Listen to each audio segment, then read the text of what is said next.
सफलता के बावजूद एमबीए ने जनरल इलेक्शंस में मुस्लिम लीडरशिप को बिल्कुल नजरअंदाज कर दिया है।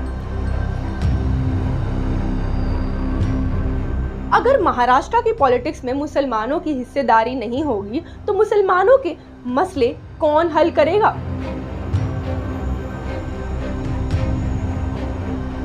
आखिर महाराष्ट्र असेंबली में कब मुस्लिम इश्यूज पर आवाज उठेगी?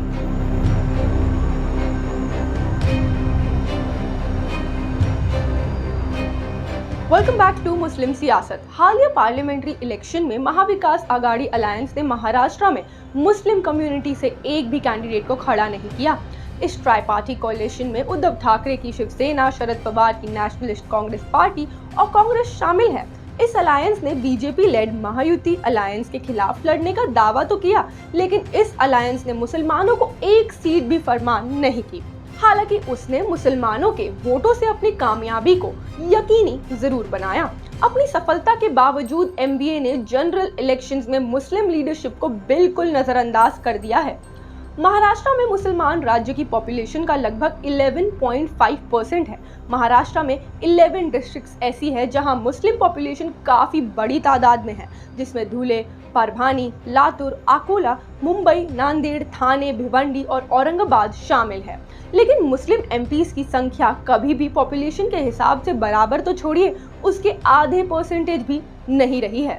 महाराष्ट्र में 50% से ज्यादा एमपीज का ताल्लुक मराठास से है, जिनकी तादाद 26% है। टोटल 48 लोकसभा सीट्स में से 5 सीट्स शेड्यूल कास्ट और 4 सीट्स शेड्यूल ट्राइब्स के लिए रिजर्व है, जबकि महाराष्ट्र की एक भी जगह से लोकसभा के लिए मुस्लिम सीट रिजर्व नहीं है। ये कहाँ का इंसाफ है? अगर महाराष्ट्र की पॉलिटिक्स में मुसलमानों की हिस्सेदारी नहीं होगी तो मुसलमानों के मसले कौन हल करेगा? आखिर महाराष्ट्र असेंबली में कब मुस्लिम इश्यूज पर आवाज उठेगी? महाराष्ट्र में कोई भी पार्टी या कोई भी अलायंस मुसलमानों के बारे में क्यों नहीं सोचती है? मुसलमानों को खुद अपनी लीडरशिप तैयार करनी होगी। महाराष्ट्र में यही कोशिश 2014 से 2019 तक रही है।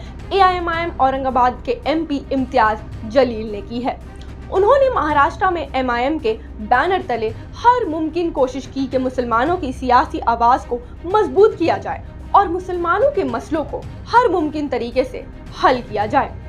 आप खुद अंदाजा लगाइए कि महाराष्ट्र में एससीज, एसटीज और अदर बैकवर्ड क्लासेस के पॉलिटिकल लीडर्स तो हैं, लेकिन यहाँ के मुसलमान अपनी सियासी ताकत के बगैर हैं। महाराष्ट्र के आवाम को एक इम्तियाज जलील नहीं, ऐसे कई इम्तियाज जलील की जरूरत है जो तमाम दलितों, आदिवासियों और मुसलमानों की सियासी ताकत बनकर उभरे और उन तमाम के मसले हल करवाएं। आने वाले स्टेट इलेक्शंस महाराष्ट्र के मुसलमानों के लिए एक बहुत बड़ी अपॉर्चुनिटी बनकर आ रही है। महाराष्ट्र के मुसलमान एमआईएम के रूप में अपनी सियासी ताकत को मजबूत कर अपने पॉलिटिकल एम्पावरमेंट का सबूत दें। ऐसे ही खास खबरों के लिए जुड़े रहें मुस्लिम सियासत के साथ। मैं अलीशा चंद्राकर। जय हिंद।